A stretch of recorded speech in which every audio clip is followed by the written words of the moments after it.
नमस्कार दोस्तों, जय महाकाल, जय माता शमशानी। आज की वीडियो में मैं कामनी यक्षिणी की साधना दे रहा हूँ।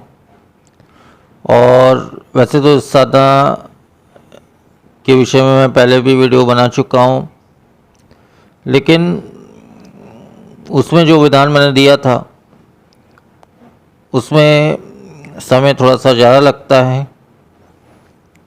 लगभग 18 से 30 दिन के अंतर्गत समय लगता है, परंतु अब जो मैं विधान देने वाला हूँ उस विधान में मात्र 3 दिन में ये साधना सिद्ध होती ही होती है। 90% तो होती ही होती है। हाँ, अगर कोई खास ऐसा कोई समस्या हो तभी ये साधना जो है 3 दिन से ऊपर लग सकती है, लेकिन अधिकांश 3 दिन में ये साधना सिद्ध होती ही होती है और पहली रात में ही इसका अनुभव होना शुरू हो जाता है। सबसे पहले साधना के कुछ फ़ायदे मैं बता देता हूँ। मुख्य फ़ायदे इसके इस प्रकार से है कि वशीकरण, मोहन जैसी क्रिया इस शक्ति के द्वारा आप स्वयं के लिए भी कर सकते हैं और दूसरों के लिए भी करा सकते हैं। इसके अलावा जो है शत्रुनाश की क्रिया भी आप इस शक्ति के द्वारा करवा सकते हैं। चाहे आपके स्वयं के शत्रु हो या अन्य किसी के शत्रु हो, उसके दमन की क्रिया भी आप इस शक्ति के द्वारा करवा सकते हैं।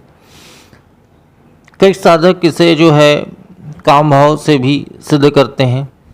इसकी वजह यह है कि ये शक्ति को जो है ये काम प्रिय शक्ति है, तो इस प्रकार से भी इस सिद्धि को किया जाता है। परंतु मैं यही कहूँगा कि भाई एक शक्ति को कभी भी इस रूप में इस वजह से सिद्ध न किया जाए। बाकी वो आपकी मर्ज़ी, आप किस भाव से या किस धारणा से इस शक्ति को सिद्ध करते हैं वो आपके ऊपर निर्भर करता है। इसके अलावा साधक को ये अपने लोक के स्वर्ण इत्यादि, जवाहरात इत्यादि दिव्य वस्तु तो प्रदान करती है, साथ में धन भी प्रदान करती है, तथा साधक की रक्षा भी करती है हर प्रकार की बाधाओं से। चाहे ग्रह नक्षत्र का बाधा हो, भूत प्रेत बाधा हो, या बाहरी बाधाएं हो, या फिर किसी प्रकार का तंत्र मंत्र साधक के ऊपर किया हो, इस सब चीज़ों से हर प्रकार से, या शत्रु क्यों न हो, हर प्रकार से ये साधक की रक्षा करती है। और सबसे ज़्यादा जो मुख्य कारण है इस साधना को सिद्ध करने के पीछे में, वो वजह ये है कि ये जो यक्षिणी है ये प्रत्यक्ष रूप में साधक के साथ में संपूर्ण समाज या संपूर्ण दुनिया के सामने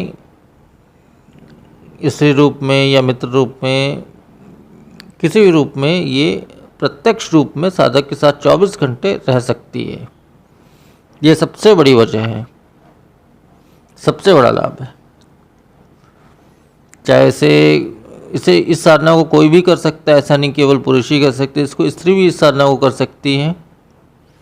स्त्री अपने मित्र रूप में इस शक्ति को अपने पास प्रत्यक्ष रूप से भी रख सकती है। तो ये सब मुख्य कारण हैं, मुख्य लाभ हैं, जिसकी वजह से इस साधना को किया जाता है। और मैं जो विधान अभी देने वाला हूँ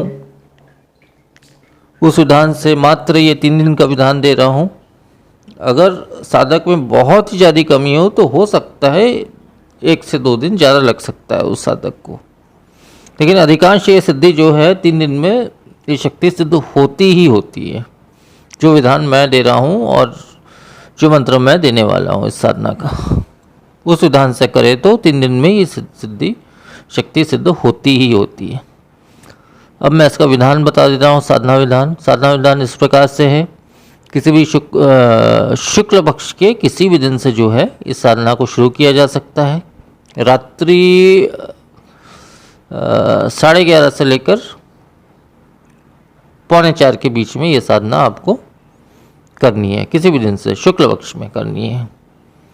अब इसमें विधान इस प्रकार से रहेगा। अपने सामने पूर्व दिशा में आप बैठ जाइए, सामने एक लकड़ी की चौकी लगा लें, उसके ऊपर में जो है एक हरे रंग का आसन लगा लें और उसके ऊपर में जो है एक तांबे का पात्र ले लें, उसमें गाय का शुद्ध दूध जो है थोड़ी मात्रा में आप डाल दें उस पात्र में, और उसके ऊपर में जो है आप बिना टूटे फूटे हुए अक्षत जो है कुछ मात्रा में उसमें डाल दें उस दूध के अंदर में। उसके ऊपर में जो है आपको कामनी यक्षिणी यंत्र स्थापित करना है, मतलब उसमें रखना है। रखने के पश्चात जो है आपको कुमकुम इत्यादि से उसका अभिषेक करना है।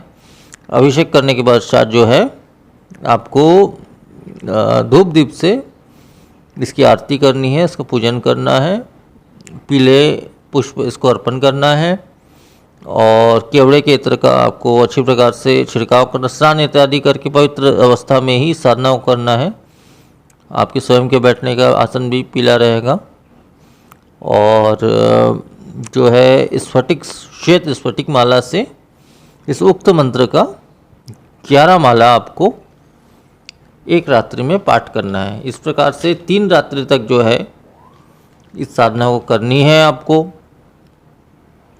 और चमेली के तेल का एक दीपक लगाना है अपनी तरफ मुख करके दाहिने हाथ में, और बाएं हाथ में जो है सुगंधित धूप इत्यादि लगाना है। केवड़े के इत्र का छिड़काव करना है। भोग में आप सफ़ेद मिष्ठान, दूध के बने हुए मिष्ठान या फिर खीर आप भोग में चढ़ा सकते हैं। और साधना के ख़त्म होने के 1 घंटे के पश्चात वो भोग को आपको स्वयं ग्रहण करना है।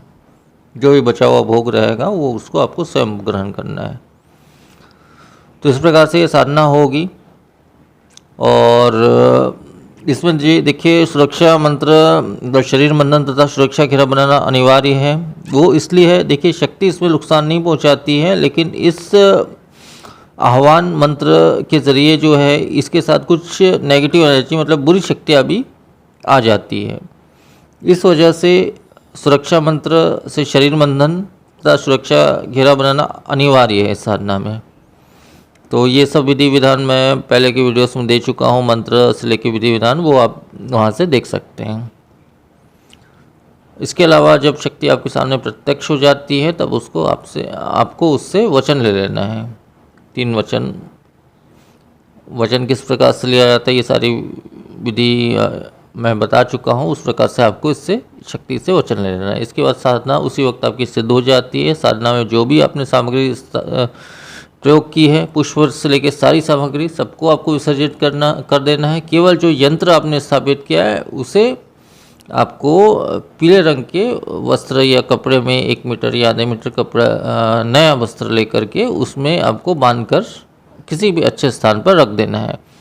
और उसे दिन में कम से कम 1 बार या 5 दिन में 1 बार या 1 हफ्ते में 1 दिन जो है अवश्य धूप दीप इसको दिखाना है। बस इतना ही आपका नियम रहेगा साधना में। तो वो विशेष मंत्र मैं बता देता हूँ जिससे आपको इस शक्ति का आह्वान करना है, शक्ति की साधना करनी। वो मंत्र इस प्रकार से है।